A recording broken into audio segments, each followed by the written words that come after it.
Hello friends, आपका हमारे channel divine partner पे बहुत-बहुत स्वागत है।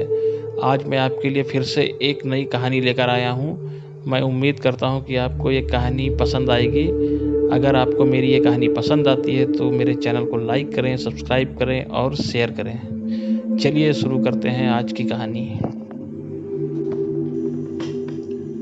दोस्तों, आज मैं आपको चीन के महान दार्शनिक और महान संत कन्फ्यूशियस और उनके शिष्यों की कहानी सुनाऊंगा, जो कि विनम्रता पर आधारित है। दोस्तों, यह बात उस समय की है जब कन्फ्यूशियस बहुत बूढ़े हो गए थे। उनका शरीर अत्यंत दुर्बल और अस्वस्थ हो चुका था। इसी कारण उन्होंने खाट पकड़ ली। उनका स्वास्थ्य शरीर धीरे धीरे और भी गिरता चला गया। कन्फ्यूशियस को लगा कि अब उनकी मृत्यु निकट है। एक दिन उन्होंने अपने प्रिय शिष्यों को अपने पास बुलाया। जब सभी शिष्य कन्फ्यूशियस के पास पहुंचे तो उन्होंने देखा कि कन्फ्यूशियस बहुत ज़्यादा अस्वस्थ हैं और एक चारपाई पर लेटे हैं। उनके सभी शिष्य कन्फ्यूशियस की चारपाई के पास एकत्र हो गए। कन्फ्यूशियस ने एक दृष्टि अपने शिष्यों पर डाली और बोले, मेरे प्रिय शिष्यों, अब तो मेरा समय आ चुका है। अब शीघ्र ही मुझे इस शरीर और संसार को त्याग कर जाना होगा। मैं शरीर त्यागने से पहले तुम सबको एक बात समझाना चाहता हूँ।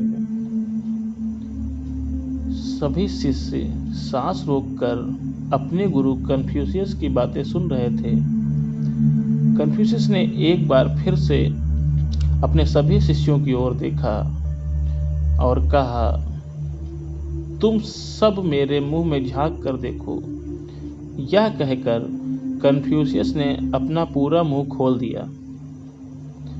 सभी शिष्यों ने अपने गुरु कन्फ्यूशियस के मुंह में झांक कर देखा।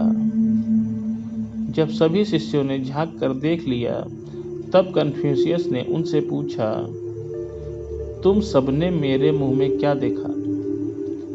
सभी शिष्य आश्चर्यचकित थे। वे अब बताएं तो क्या बताएं। अपने गुरु के प्रश्न को वे सब समझ नहीं पाए थे। वे आपस में एक दूसरे का मुंह देखने लगे। कन्फ्यूशियस ने एक बार फिर अपने शिष्यों से पूछा, क्या तुम्हें मेरे मुंह में जीभ दिखाई दी?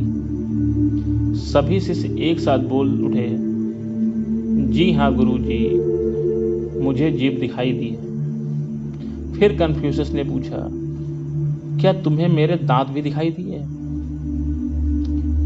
सभी शिष्य बोले, नहीं गुरुजी, हमें आपके मुंह में एक दांत भी दिखाई नहीं दिया।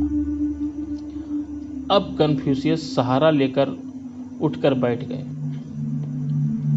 उन्होंने अपने शिष्यों से कहा, जब मनुष्य बच्चे के रूप में जन्म लेता है, तब जीभ उस समय भी उसके मुंह में रहती है, पर दांत नहीं रहते।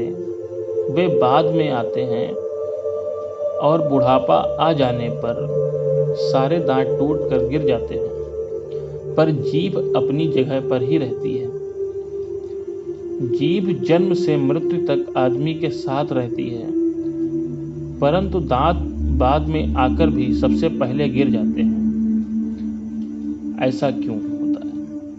कन्फ्यूशियस ने अपने सभी शिष्यों से पूछा।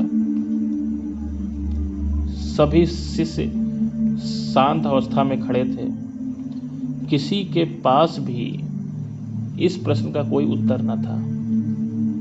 थोड़ी देर प्रतीक्षा करने के बाद कन्फ्यूशियस स्वयं ही बोले, दांत कठोर होते हैं, इसलिए वह शीघ्र ही टूट जाते हैं, और जीभ नरम होती है, इसलिए वह अंत तक मुंह में बनी रखती है। याद रखो शिष्यों, कठोर और अभिमानी लोग शीघ्र ही टूट जाते हैं, जबकि विनयी और विनम्र लोग लंबे समय तक फलते फूलते हैं और सांसारिक सुखों का भोग करते हैं। सभी शिष्यों ने अपने गुरु कन्फ्यूशियस के उपदेश को अपने हृदय में धारण कर लिया। मित्रों, इस कहानी से हमें यह शिक्षा मिलती है कि प्रत्येक मनुष्य को अभिमान और कठोरता को त्याग कर विनम्रता और मृदुता को अपने जीवन में अपनाना चाहिए। याद रखिए, भयंकर आंधी आने पर वृक्ष टूटकर गिरने लगते हैं, जबकि कोमल घास अपनी जगह पर ही रहती है।